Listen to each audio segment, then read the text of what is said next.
नमस्कार, बड़ी बहस में आप सभी का स्वागत है और मैं हूं आपके साथ आयुष चतुर्वेदी। गोरखपुर अटैक के मामले में हर रोज नए खुलासे हो रहे हैं और जांच पड़ताल की रफ्तार भी दोगुनी हो चुकी है। मंदिरों में यूपी में सुरक्षा व्यवस्था को और कड़ा कर दिया गया है। आरोपी मुर्तजा का इंटरनेशनल और आतंकी कनेक्शन भी सामने आ रहा है। अब मुर्तजा का एक कबूलनामे का वीडियो सामने आया है, जिसमें आरोपी ये कह रहा है कि देश में मुसलमानों के साथ गलत हो रहा है। तो सवाल यह है कि आखिर ऐसा मुस्लिम समाज के साथ देश में क्या हो रहा है, इसको लेकर के मुर्तजा आतंक से जुड़ गया। देश में तो संविधान ने सभी को एक समान अधिकार दिए हैं, फिर मुर्तजा ऐसा क्यों कह रहा है? इसके साथ ही आरोपी ने सीए और एनआरसी को भी गलत करार दिया है। वीडियो में अब्बासी ये बता रहा है कि उसने गोरखनाथ मंदिर में सुरक्षा कर्मियों पर हमला क्यों किया। अब सूत्रों के मुताबिक मुर्तजा एक व्हाट्सएप ग्रुप भी चलाता है जिसमें कई लोग शामिल थे और अब एटीएस की टीम ग्रुप के सदस्यों की पड़ताल कर उनके धरपकड़ करने में जुट गई है। और इस सिलसिले में कानपुर, नोएडा, संभल, सहारनपुर, शामली समेत कई शहरों में जांच भी शुरू हो गई है।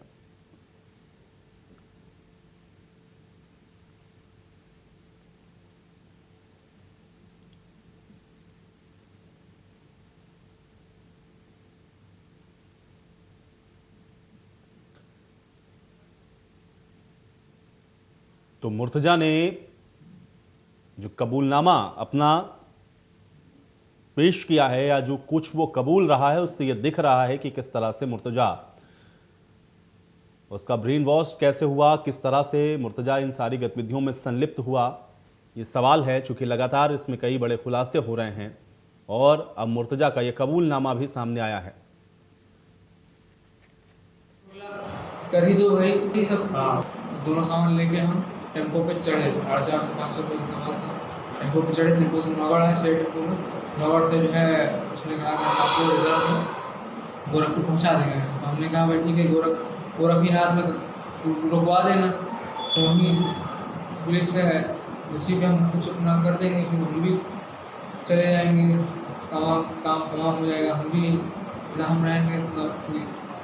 तो इस तरह से हमारे थॉट्स बहुत से एंगल से हम सोच रहे थे जस्टिफाई करने का कि ऐसा भी है कि हाँ भाई देखो CNRC भी कर रहे हैं तो गलत हो रहा है ना। हमारे साथ जो गलत हुआ वो तो ड्राइविंग फैक्टर है ही, उसको मैं दिमाग में जो जस्टिफिकेशन, उसके मतलब कोई काम करने से पहले आदमी जस्टिफिकेशन भी तो बनाता है, उसको मैं जस्टिफिकेशन दे रहा था कि तो मुसलमानों के साथ जुल्म हो रहा है, कोई कर्नाटक में ये हो रहा तो हम अब कोई नहीं करेगा। तो मतलब उस तरह से मैं सोच के मैं बोला कि अब फिर थक गया सोच में, बोला कर ही दो भाई, ये सब सोच के जो है दोनों सामान लेके हम टेम्पो पे चढ़े। 450 रुपये का सामान था। टेम्पो पे चढ़े, टेम्पो से नौगढ़ है, शेयर टेम्पो में नौगढ़ से जो है। तो मुर्तजा का कबूलनामा आप सुन रहे हैं, जिसमें वो स्पष्ट तौर पे कह रहा है कि वो गोरखपुर कैसे पहुंचा, क्या वजह रही, उसने पुलिस वालों पर हमला क्यों किया, मंदिर को ही निशाना क्यों बनाया गया और उसके पीछे के कारण क्या हैं, वो स्पष्ट तौर पर बता रहा था। और अब सवाल यहीं से ये है कि आखिर अगर इस तरह की मानसिकता है तो फिर सवाल यह है कि इसको कैसे रोका जाएगा और आखिर ऐसा क्या गलत हो रहा है जिसको लेकर के ये जो आक्रोश है वो इस स्तर पर पहुंचा कि हमला करने तक की बात ये सोची, वो भी मुर्तजा अब्बासी के द्वारा। और आप जान रहे हैं क्योंकि मुर्तजा अब्बासी के अभी और तमाम ऐसे कनेक्शंस हैं जो कि लगातार एटीएस ढूंढ रही है, उसको डेवलप करने की कोशिश भी हो रही है, चूँकि तमाम तरह की चीज़ें, चाहे उसके कमरे से बरामदगी हो या फिर वो किन लोगों के संपर्क में था, किन लोगों से वो बातचीत कर रहा था, वो कहाँ कहाँ पिछले कई सालों में गया, तमाम सवाल हैं जो कि अब इस कबूलनामे के बाद और ज़्यादा पुख्ता होते हुए नज़र आ रहे हैं। और अब ये कबूलनामा दिखा रहा है कि आखिर किस तरह से मुर्तजा ने इस पूरी घटना को अंजाम दिया है। लेकिन जो बात मुर्तजा कह रहा है उसको किस तरह से देखा जाए, आज इसी पर चर्चा करेंगे। सभी मेहमान मेरे साथ जुड़ रहे हैं, कल इनका परिचय आपके साथ करवा देते हैं। भुवन जोशी जी हमारे साथ जुड़ रहे हैं, प्रवक्ता हैं समाजवादी पार्टी के। भुवन जोशी जी, बहुत स्वागत है आपका इस चर्चा में। शबनम पांडे जी हमारे साथ जुड़ रही हैं, नेता हैं भारतीय जनता पार्टी की। शबनम पांडे जी, आपका भी स्वागत है। मलिक जावेद अंसारी हमारे साथ जुड़ रहे हैं, प्रवक्ता हैं कांग्रेस पार्टी के। मलिक जावेद अंसारी जी, आपका भी स्वागत। और ओपी सिंह जी हमारे साथ जुड़ रहे हैं, रिटायर्ड डीजीपी हैं। ओपी सिंह जी, आपका भी स्वागत है। सबसे पहले शबनम जी मैं आपके ही पास आऊंगा, क्योंकि अभी आपने भी देखा होगा जो कबूलनामा मुर्तजा का सामने आया और उसमें जो वो कारण बता रहा है ये बहुत हैरान करने वाले हैं। और अगर इस तरह से ब्रेन वॉश हो रहा है या इस तरह की गतिविधियों की वजह से वो ये कह रहा है कि वो इस घटना को करने के लिए मजबूर हुआ या अब बदला नहीं लेंगे तो कब लेंगे, अगर ये मानसिकता है तो कैसे इससे निपटेंगे और कैसे इसको आप देखते हैं, क्योंकि कबूलनामा अपने आप में सब कुछ दिखा रहा है। शबनम जी, आपका रिएक्शन चाहूंगा मैं। और पे ये बहुत ही दुर्भाग्यपूर्ण बात है कि जिस देश में सभी धर्म जाति के लोग आजादी से रह रहे हैं और चाहे कोई भी हमारी योजना हो, किसी तरीके का सरकार का निर्णय हो, सबके लिए बराबर माना गया है। आप किसी भी एक योजना को उठाकर देख लीजिए जिसमें कहा जाए कि ना ये सिख के लिए है, ये मुसलमान के लिए है, ये हिंदू के लिए है, ये ईसाई के लिए। ऐसा नहीं है हमारे देश में। लेकिन उसके बावजूद अगर कोई कट्टरपंथी संगठन इस तरीके से नौजवानों को का ब्रेन वॉश कर रहे हैं और उन्हें कह रहे हैं कि एनआरसी सीए की वजह से देश में मुसलमान कमजोर पड़ रहे हैं या मुसलमानों को खतरा है, तो निश्चित तौर पे ये आश्चर्य कर देने वाली बात है, क्योंकि जो भी हमारे मुसलमान भाई देश में रह रहे हैं उन्हें कहीं किसी तरीके का कोई खतरा नहीं है। पिछले 5 साल भी उत्तर प्रदेश में देखा जाए या देश में अगर देखा जाए, 7-8 साल से सब रह रहे, जैसे वो जीवन यापन करते थे वो आज भी वैसे ही जीवन यापन कर रहे हैं। पर कुछ कट्टरपंथी, उनकी सोच क्या है, वो किस मंसूबे से ऐसा कर रहे हैं, इसकी जानकारी निश्चित तौर पे जांच एजेंसियां लेंगी। लेकिन ये देश हित में नहीं है, क्योंकि सबसे पहले कोई मुसलमान हो या हिंदू हो, उसे सबसे पहले देश हित देखना चाहिए, ना कि वो धर्म के नाम पर लोगों से मार काट करे।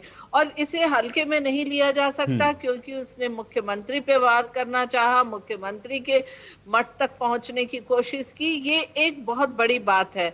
इसे अगर कोई कहता है कि वो विक्षिप्त मानसिकता का है या उसे छोड़ देना चाहिए या उसकी पैरवी कोई करता है, तो निश्चित तौर पे ये सोचना चाहिए कि अगर आज ऐसे मंसूबे के लोग माननीय योगी आदित्यनाथ तक पहुंचे हैं, तो कल उनके गिरेबान तक भी पहुंचेंगे। और जब उनके गिरेबान तक पहुंचेंगे तो उन्हें समझ आएगा कि हम देश के साथ कैसा खिलवाड़। तो ऐसी राजनीति अगर कोई करता है तो वो मुर्तजा ने जो काम किया उससे भी बुरा काम दिखता है वो जनता को। भुवन जोशी जी, इस कबूलनामे के बाद अब आप क्या कहेंगे और किस तरह से इसको देखते हैं, क्योंकि मुर्तजा तो खुलकर बता रहा है और स्पष्ट कर रहा है कि आखिर उसने इस तरह की गतिविधि को अंजाम क्यों दिया। के माध्यम से मैं कहना चाहता हूं कि लोकतंत्र में इस तरह की घटनाओं के लिए कोई जगह नहीं है। और दूसरा मैं कहना चाहता हूं, इस पर जितनी सजा या जो भी कार्रवाई कानूनी होनी सख्त से सख्त होने चाहिए। लेकिन इसके साथ साथ मैं बहुत जिम्मेदारी से कहना चाहता हूं, जो भारतीय जनता पार्टी ने उत्तर प्रदेश में नफरत के बीज बोए हैं, ये ऐसी घटनाएं जो लगातार हो रही है योगी सरकार पार्ट 2 में, ये लगातार उस घटना के जो हम ये कह सकते हैं जो उन्होंने बीज बोए हैं उसके साइड इफेक्ट के रूप में हम देखते हैं। और जो इन्होंने बार बार जो नारा दिया है 80-20 का, जो कि संविधान की मूल भावना के खिलाफ है, क्योंकि हमारा संविधान कहता है कि हम भारत के लोग, कहीं ये नहीं लिखा है संविधान में कि हम भारत के हिंदू, हम भारत के मुसलमान, हम भारत के सिख या हम भारत के ईसाई। हम भारत के लोग से प्रस्तावना शुरू होती है। और मुझे लगता है कि 80-20 का कह के नारा देके इन्होंने लोगों का डिवीजन करने का काम करा। डिवाइड एंड रूल की पॉलिटिक्स भारतीय जनता पार्टी के लिए करी। उससे आप चुनाव तो जीत सकते हैं, लेकिन लोगों के इस तरह की जो राह पर लोग चल रहा है या युवा चल रहा है, मुझे लगता है ये चुनाव जीतने में कामयाब हो गए, लेकिन लोगों का दिल नहीं जीत पाए। और एक हेट पॉलिटिक्स का माहौल इन्होंने उत्तर प्रदेश में बना दिया है। मलिक जावेद अंसारी जी, आपका भी रिएक्शन चाहूंगा इस कबूलनामे पर। कानून अपना काम करे। देश में हर तरीके से कानून है, हमारे संविधान से हमारा देश चलता है। कोई भी गलत काम करता है, क्राइम करता है, लॉ एंड ऑर्डर को हाथ में लेता है, या कोई भी पाया जाता है कि वो कोई भी गलत एक्टिविटीज में इन्वॉल्व है, तो उस पर कार्रवाई होनी चाहिए। लेकिन मैं कुछ आपके सामने आंकड़े रखना चाहूंगा। 1 जनवरी से 15 मार्च तक उत्तर प्रदेश में 27 लूट हुई हैं। अभी बलिया में प्रॉपर्टी डीलर की गला काटकर हत्या कर दी गई। बदायूं में थाने के सामने हत्या हुई है। गोरखपुर में 6 साल की बच्चे का शव मिला है। प्रयागराज में दरोगा के बेटे का गोली मार के हत्या कर दी गई। जौनपुर में गोलीकांड हुआ है। गाजियाबाद में 25 लाख रुपए की लूट हुई है। बिजनौर में राशन डीलर को हत्या कर दी गई है। बलिया में जिन्होंने आप जिस व्यक्ति से बात कर रहे हैं उन्होंने आपके कॉल डाल दिया गया। तो कानून का राज होना चाहिए, ये मैं मानता हूं। लेकिन उत्तर प्रदेश पुलिस जिस तरीके से काम कर रही है उससे मैं सहमत नहीं हूं।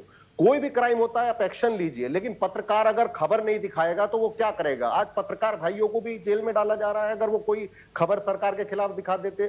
तो ये किस तरीके का माहौल बनाया जा रहा है उत्तर प्रदेश में? और हाँ, ये मुर्तजा हो या कोई भी हो, क्राइम जिसने किया है, कोई भी घोर क्राइम किया है, वो सलाखों के पीछे जाना चाहिए, उचित धाराओं में मुकदमा दर्ज होना चाहिए, प्रॉपर इन्वेस्टिगेशन होनी चाहिए। लेकिन मैंने ये देखा है जहां जहां भाजपा सरकार है वहां पे इन्वेस्टिगेशन फेयर नहीं होती है। अभी की मैं आपको मिसाल दे रहा हूं, सिट ने ये रिकमेंड किया, जो टेनी का बेटा था आशीष, उसकी सुप्रीम कोर्ट में रिकमेंडेशन कही गई कि सीट ने रिकमेंड किया उत्तर प्रदेश सरकार को कि इसकी बेल को अपोज कीजिए, लेकिन उत्तर प्रदेश सरकार सुप्रीम कोर्ट में कह रही कि ये विटनेस को प्रभावित नहीं कर पाएगा। तो एक तरफ हमें ऐसा लगता है कि न्याय नहीं हो रहा है।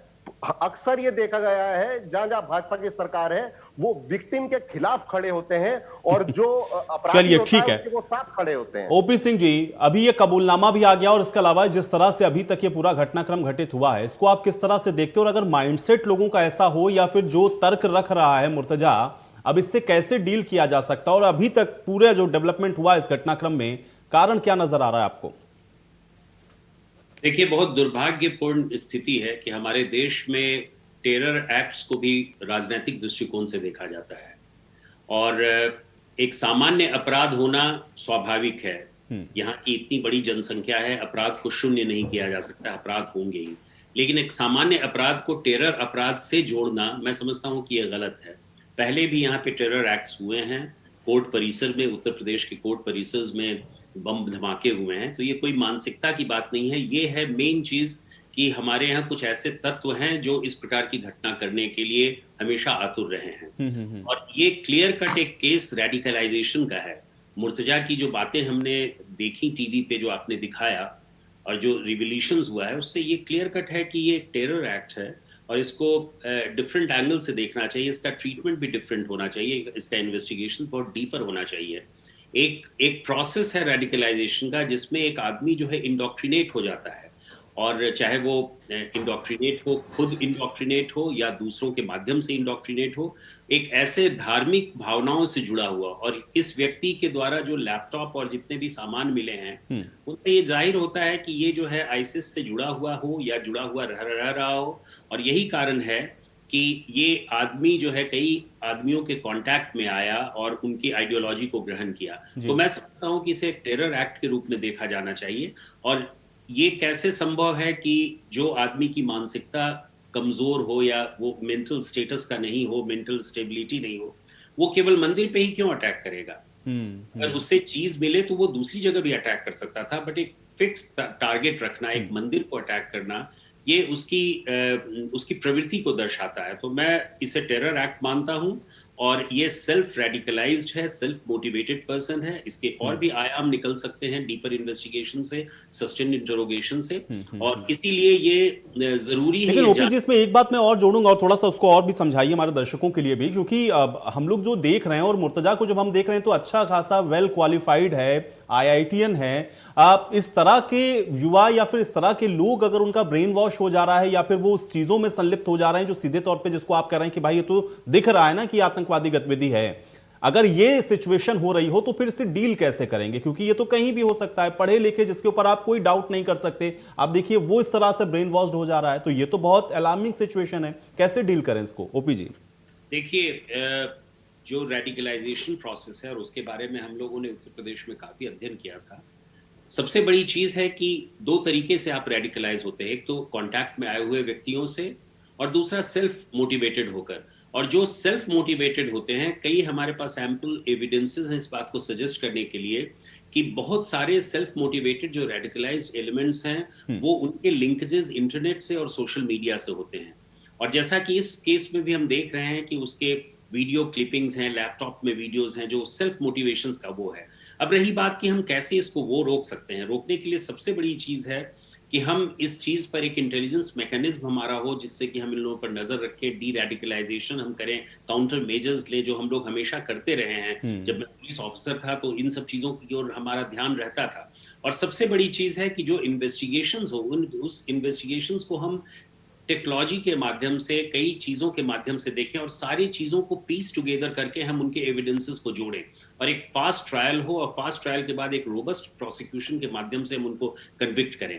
रही बात, इसमें सोसाइटी की भी बहुत जिम्मेदारी होती है, लोकल अथॉरिटीज की बहुत जिम्मेदारी होती है, कैसे हम इन पर नजर रखें, कैसे इनको हम डी रेडिकलाइज करें। मुझे याद है कि एक इसी तरह का मामला किसी उत्तर प्रदेश किसी जनपद में हुआ था जिसे मैं नाम नहीं लेना चाहूंगा, और हम लोग उस पर पूरी नजर रखे हुए थे। जब उसने AK-47 की डिमांड की, उस व्यक्ति ने डिमांड की, तब हम लोगों ने उसको पिकअप किया और उसको लेकर हम लखनऊ आए और उससे मैंने स्वयं बहुत विस्तृत रूप से उससे गहन पूछताछ किया और तब हम उसको सक्सेसफुल हुए उसको डी रेडिकलाइज करने में। और आज वो व्यक्ति जो है टोटली इन सब चीजों से दूर है।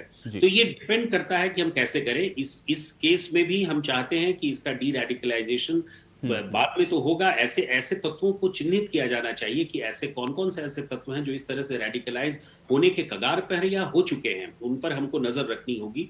लेकिन मेन चीज है कि इसको हम टेरर एंगल से विमुख नहीं कर सकते हैं। ये टेररिज्म का एक एक्ट है और इसकी पूरी विस्तृत छानबीन और इसका पूरा एक मैसिव इंटरोगेशन के साथ साथ एक डीपर इन्वेस्टिगेशन होना जरूरी है। जी शबनम जी, जवाब दीजिएगा, चूंकि कुछ पॉलिटिकल सवाल भी आ गए इस बीच में कि ये भी कहा गया कि जो बीज आप लोगों ने बोया या फिर जिस तरह की पॉलिटिक्स हो रही है ये उसका भी कहीं ना कहीं परिणाम हो सकता है। थोड़ा सा इस पर रिएक्शन चाहूंगा मैं आपका शबनम जी। आयुष जी, देखिए जिस तरीके से हमारे सपा के साथी ने कहा कि ये हेट पॉलिटिक्स का नतीजा है। हेट पॉलिटिक्स किसने शुरू किया? मुस्लिम तुष्टीकरण की राजनीति किस पार्टी से शुरू हुई और किन लोगों ने उसे बहुत तवज्जो दिया? 80-20 को किन लोगों ने हिंदू मुसलमान बोला? हमने तो कहा जो हमारा समर्थन करते हैं वो 80 और जो हमारे समर्थन में नहीं है, हमारे विकास कार्यों में हमारा साथ, हमारे विकास कार्यों को नकारते हैं, वो 20% है। पर ये सारा ध्रुवीकरण विपक्षी पार्टियों ने वोट की राजनीति करने के लिए कहा। और जब इस तरीके से कोई टेररिस्ट पकड़ाए टेरर एक्टिविटी करते हुए और विपक्षी पार्टियां उसे समर्थन देने के लिए उसे हेट पॉलिटिक्स, उसे 80-20 कहने लगे, तो कहीं ना कहीं उनका ब्रेन वॉश जिन लोगों ने किया है उनके साथ ये खड़े दिखते हैं, क्योंकि इनकी भी उतनी ही जिम्मेदारी है देश और प्रदेश के प्रति अपने बयानों से ऐसा साबित करना चाहिए, ऐसा दिखना चाहिए कि हाँ ये एक्टिविटी गलत है और ऐसी हेट पॉलिटिक्स या ऐसी हेट की जो भावना है वो किसी के मन में ना बैठे। अगर सरकार ने आज मदरसों को आधुनिकीकरण करने का काम नहीं किया हो तो बताएं। अगर सरकार ने 3 तलाक के मुद्दे पे महिलाओं को अधिकार देने का काम नहीं किया हो तो बताएं। अगर सरकार ने शौचालय, आवास, खाद्यान्न, बिजली, तमाम ऐसी जो योजनाएं हैं उसमें किसी एक वर्ग को निकाल कर बांटा हो तो बताएं। कहीं भी ऐसा दिखता नहीं है। पर ये मुस्लिम तुष्टीकरण करके और इस तरीके की भावनाओं को, नफरत की भावनाओं को पनपाने के लिए ये लगातार आतंकवादियों के साथ खड़े रहते हैं।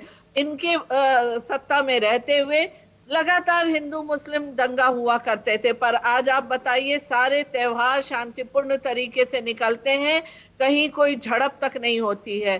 तो इन बातों से ये कहीं ना कहीं इनकी राजनीतिक जमीन खिसकती है, क्योंकि इनकी पूरी राजनीति मुस्लिम तुष्टीकरण पे ही बेस होती है, वही इनका आधार होता है। और उस आधार को मजबूत करने के लिए चलिए मैं इस पर एक रिएक्शन ले लेता हूँ। भुवन जी मेरे साथ जुड़े हुए हैं। भुवन जी, अगर 80-20 की बात हुई भी तो भाई 80 में तो वो हुआ कि इन्होंने कहा कि जो हमारे साथ है वो 80%, जो नहीं है वो 20%। हिंदू मुस्लिम कहां से आया इसके बीच में? और इस पूरे घटनाक्रम को इस एंगल से क्यों नहीं देखते हैं कि एक टेरर एक्टिविटीज है या ये एक टेररिस्ट है? इस पे क्यों पॉलिटिक्स करते हैं आप लोग? भुवन जी,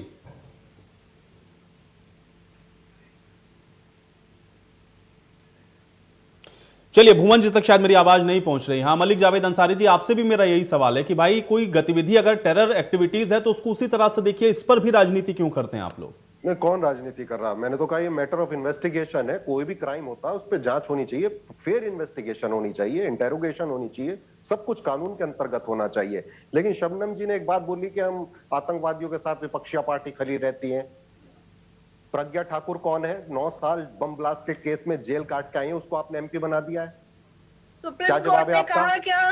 सुप्रीम कोर्ट ने कहा क्या आप किसी को आतंकवादी बना दें और उनका नामकरण कर दें आतंकवादी के लिस्ट अरे में। 9 साल तो जेल में वो काटे हैं मैडम, आतंकवादी 9 हो साल जाते जेल हैं में क्या? काटे हैं, गलत 9 बात साल मत जेल में करिए, काटे हैं, गलत बात 9 मत साल, करिए। जिस 9 साल तरीके जेल में से काटे हैं बम प्रोपेगेंडा ब्लास्ट करके केस में, आपने 9 हिंदू साल, आतंकवाद 9 और साल, तमाम ये ऐसे सब आप निकाले बंद कर दिए हैं। झूठ बोलना। 9 साल जेल में जो आदमी काट के आया हो, कुछ तो किया होगा उसने, भाई वरना आप कोर्ट लोगों तो की 2 महीने पे बेल कॉन्स्पिरेसी दे खुल देता। के सामने आई। आपने क्या हम कॉन्स्पिरेसी किया था प्रज्ञा ठाकुर के केस में? ये इन्वेस्टिगेशन होती आपने है, ये क्या ऑफिसर करते कॉन्स्पिरेसी हैं। किया था वो भी खुल के फिर सामने झूठ, आई। यही तो झूठ है। भारतीय जनता पार्टी झूठ का पर्याय बन चुकी है, हर चीज में झूठ, हर चीज में राजनीति करना। देखिए जब 9 माफियाओं साल पे जेल में कार्रवाई काटे हैं होती आपके है तो सांसद पंजाब ने, में 9 माफिया साल। को संरक्षण देखते सीनियर हैं, जब ऑफिसर बैठे पाटला हैं, हाउस एक्स में सीनियर कार्रवाई ऑफिसर बैठे, होती पूछ है लीजिए तो उनसे, आतंकवादियों के एक्सपर्ट लिए बैठे, आंसू पूछ बहाते। लीजिए। 9 साल लगातार जेल में ऐसा काटना क्यों लगता है तो इसका जनता मतलब को और पुलिस सभी गलत को काम कि करती है आप ना, ये गलत काम आतंकवादियों, करती है देश माफियाओं और में। ये भ्रष्टाचारियों कहना के चाह रहे साथ हो आप? खड़े चलिए, हैं। आप लोग के आरोप प्रत्यारोप के बीच में चर्चा मुझे यहीं समाप्त करनी पड़ेगी, लेकिन बेहतर है कि अगर इस विषय पर भी राजनीति ना हो तो ज्यादा अच्छा होगा, देश हित के लिए भी होगा। शुक्रिया आप सभी का हमारे लिए समय निकालने के लिए और चर्चा का हिस्सा बनने के लिए। आज बड़ी बहस में मेरे साथ फिलहाल इतना ही।